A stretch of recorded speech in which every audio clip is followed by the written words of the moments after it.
project. Michael and Tony from Masters Marine painted the boat. You guys wave your hands. Yeah.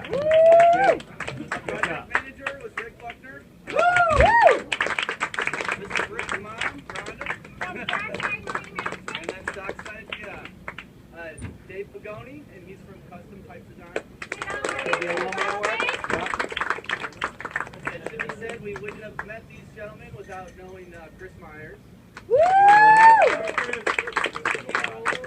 then we've got the young professionals in yachting who turned, with the exception of me, turned a lot of wrenches from the hours of maybe like 5 p.m. to 10 p.m. for maybe about the past 15 to 20 days to get this thing ready for the show. Woo! Oh yeah, James. Sorry. And we got Brian.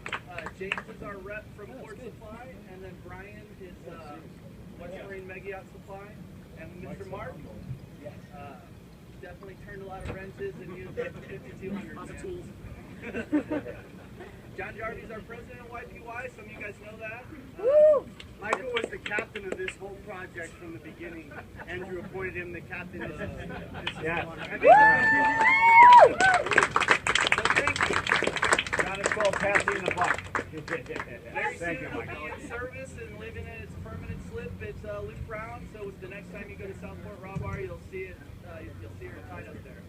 So I'm just gonna say, I am so impressed, so emotional about this in so many ways, and I'm known as a big crier in our organization, so I'm gonna keep trying to get through this without crying. But I am very, very proud of all of you guys. Woo! Okay, there we go.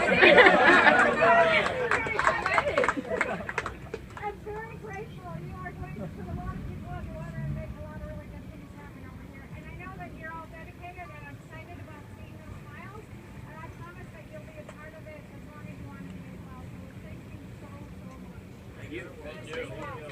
Woo! And tonight's party would not have happened without Andrew Silla and Luke Brown Yachts and everybody at Luke Brown. For those of you who don't know, Andrew is our board president, and as much as he doesn't want to be, when I needed a board president, he put up his hand, and he's been awesome ever since, and I'm super grateful for him.